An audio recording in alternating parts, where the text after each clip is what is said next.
చేశారు, మా అబ్బాయి దాకా వెళ్ళారు. దానికి నేను కరుణాకర్ రెడ్డి గారు చక్కా పెట్టుకోమంటారా, కరుణాకర్ రెడ్డి గారి మీద ఇంటికి వెళ్ళమంటారా, లేకపోతే కరుణాకర్ రెడ్డి గారు ఏమంటారా? ఏం తీరుగా నేను వెళ్తాను.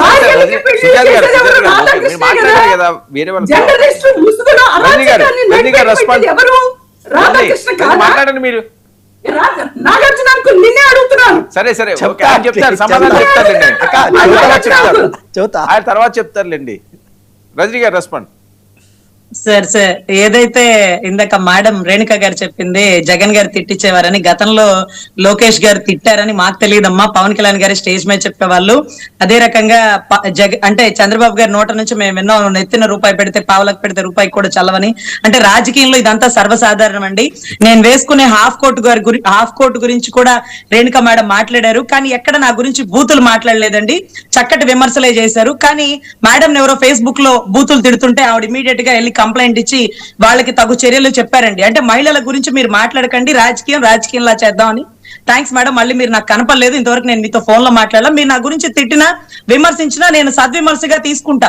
నేను వేసుకునే కోటును కూడా విమర్శించారు, లేకపోతే ఇంకోటి అన్నారు, కానీ ఎక్కడ బూతులు తిట్ల. ఆ బూతు అనే పదాన్ని మనలాంటి ఎడ్యుకేటర్ కంట్రోల్ చేద్దాం, ఎప్పుడు పొరపాటును కూడా మాట్లాడదు.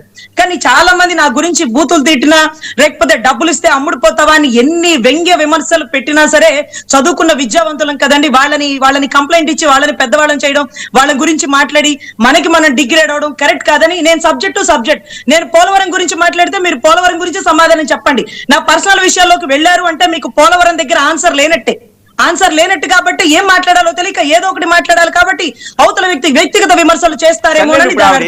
అందరం కూడా రాష్ట్రం బాగుపడాలని అనుకుంటాం, కానీ కళ్ళ ముందు బాగుపడాలి అని అనుకోవడం మాత్రం నిజంగా అది ధర్మం అండి.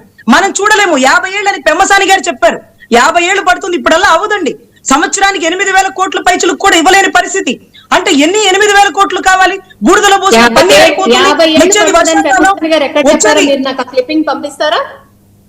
వచ్చేది వర్షాకాలం. ఏది అమరావతి, ఏది రాజధాని చెప్పారు.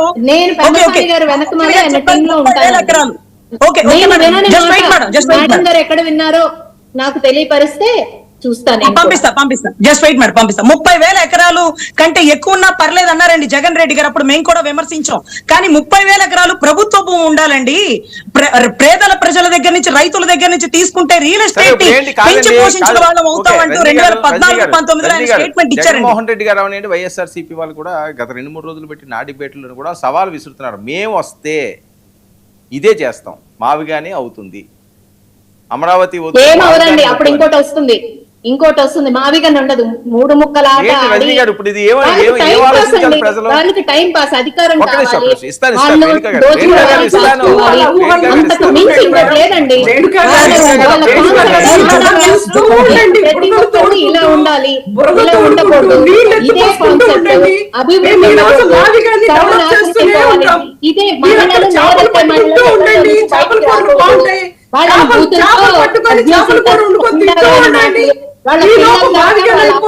విజయవాడ అలాగే మీరు గుంటూరు మావిగన్ డెవలప్ అయిపోతూ ఉంటుంది. మీరక్కడ 1000 కోట్లు పోసి చేపలు పట్టుకుంటూ బొట్టెత్తుకుంటూ ఉండిపోండి. అమరావతికి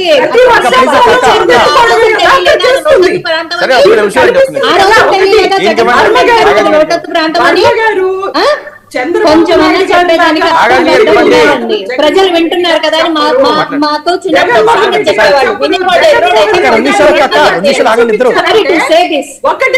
ఇది సామెత అండి. మళ్ళీ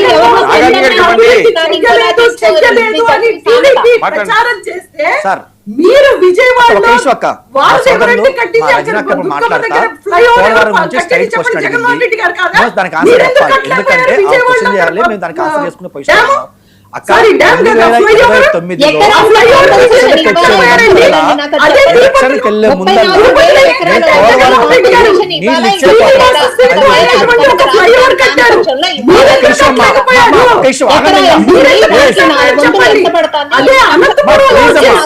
క్లాక్ టవర్ దగ్గర ఫ్లైఓవర్ కట్టారు, మీరు ఎందుకు కట్టలేకపోయారు చెప్పండి. మీరు ఉద్దానంలో కిడ్నీ సెంటర్ కట్టారు, సార్ ఒక్క నిమిషం అక్క, ఒక్క నిమిషం ఆగక్క, మాకు సమయం లేదు. టైం అయిపోతుంది. చెప్పండి. టైం అవుతుంది. ఒక్క నిమిషం ఆగక్క. కాలేజీలు కట్టారు, మీరెందుకు అక్క, ఒక్క నిమిషం ఆగక్క. ఇవన్నీ ఎవరు కట్టారు? ఒక్క నిమిషం ఇవన్నీ ఆగక్క. జగన్మోహన్ రెడ్డి గారు కట్టారు. కట్టారు చెప్పండి. ఆగక్క. ఫ్లైఓవర్, దుర్గా ఫ్లైఓవర్ సగం కట్టారు. మీరు ఏం చేస్తున్నారో అర్థం కావట్లేదండి అసలు. వరద గారు చెప్పినట్టు మచిలీపట్నం పోర్టు పునాది రాళ్ళు వేసి వదిలిపెట్టారు. పునాది రాళ్ళు వేసి వదిలిపెట్టారు. నిర్మాణం చేసింది మేము. మీరు అట్లా అన్ని పునాది రాళ్ళు వేసి బురదలు ఎత్తుకుంటూ ఉండండి రేణుక గారు. మేము ఈ సరే, ఓకే. మాదిగను ఖచ్చితంగా చూపించి ఓకే. ఖచ్చితంగా కళ్ళ ఓకే, ముందు సుజాత గారు చూపిస్తాం సుజాత గారు రైట్ అక్క, సార్, అది 2 మేము నిమిషాలు చెప్పదలుచుకున్నాం. వద్దు. మా రజనకు అడిగింది పోలవరం ఎప్పుడు కడతారు అక్క. 2029కి ఎలక్షన్కి వెళ్ళే ముందే మేము పోలవరం కంప్లీట్ చేస్తాం. వాళ్ళలాగా మేము గంట కడతాం, అరగంట కడతాం, సోమవారం కడతాం, మంగళవారం కడతాం, మంగళవారం మాటలు మేము చెప్పక్క.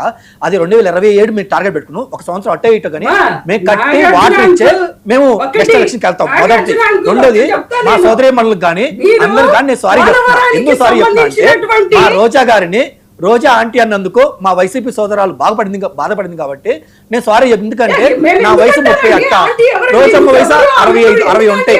సో మరి ఆంటీ అప్పుడు ఏమంటారు? లేదు రోజా చెల్లి అంట, సరేనా? రోజా చెల్లెమ్మ అంట, సరేనా? ఓకే, ఇప్పుడు అది కాదు. హ్యాపీయా?